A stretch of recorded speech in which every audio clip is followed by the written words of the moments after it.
Parents have been arrested and charged with torture and child endangerment. Dr. David Holmes is a criminal psychologist and he joins us from Manchester. Hello to you, Doctor. Thank you for joining us on Sky News this afternoon. So many questions, so little time.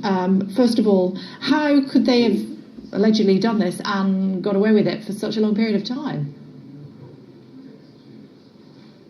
Well, this kind of crime in plain sight, if you like, has got other precedents. It's one of those things that if you keep yourself to yourself, that people will accept this and accept this over time. So even the children not appearing on the streets and only being out in controlled circumstances, with neighbours, etc., will become accustomed to this. They may think it's odd, but they won't think that there's anything as serious as this behind it. But they see these kids that we've heard from the neighbours saying, oh, we knew there was something wrong, and we've seen these kids, they were thin, they were emaciated almost, they only came out almost at night, they didn't look very well. Surely there were all triggers there for someone to ask a question.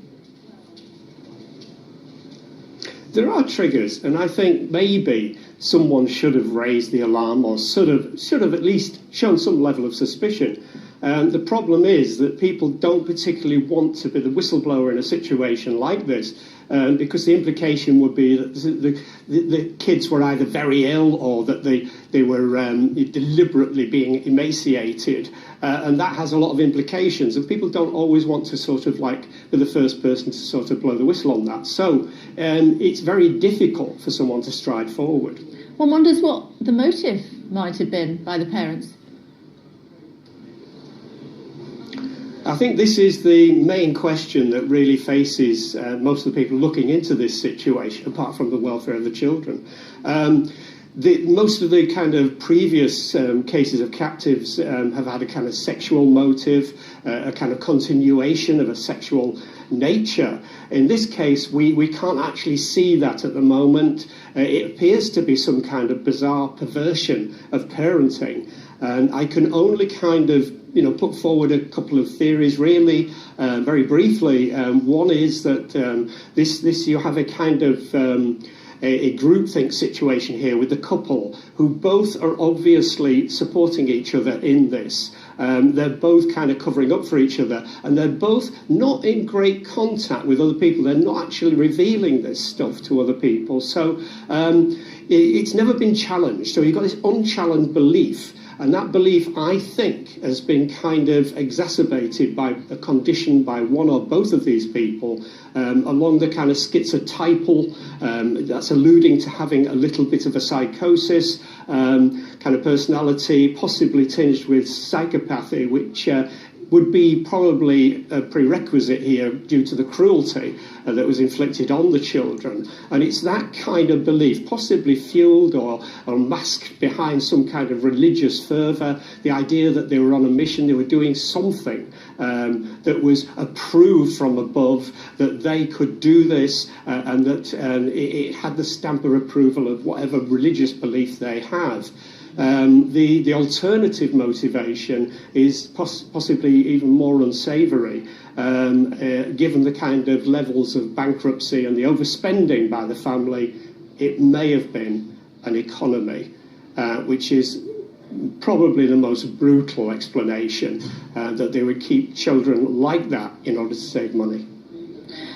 Do you think they were deceiving themselves, potentially? I mean, we've seen images of them all at Disneyland, we've seen them in Vegas when the vows were being renewed by the parents. So it looked as though they were being taken out and having a normal childhood, and then they were taken home and chained to their beds. Yes, it clearly was not a normal childhood. I think they were kind of displayed when it was under controlled circumstances. They were kind of let out from their own point of view as some kind of privilege, and therefore they would enjoy it. But they did not, as it were, reach out to other people or start screaming and yelling to try and get attention. They were very much in control. The level of control that the parents and other captors in the past have had over these individuals has been phenomenal, and it would actually control them even if the odd child was outside somewhere and was actually, cornered by someone. I think several were by neighbours. They're almost in on this pact. It's a cult-like pact. And it's very difficult after a long period of time of this kind of incarceration to kind of break free mentally as well as physically. Final thought before we let you go, Doctor. Concerns about Stockholm Syndrome and these kids, how they're going to cope now they've been taken out of that environment? Yes, it's always going to be a very difficult situation. Children are very resilient. It's nice to be able to say that, and that they can recover from, great deal of harm.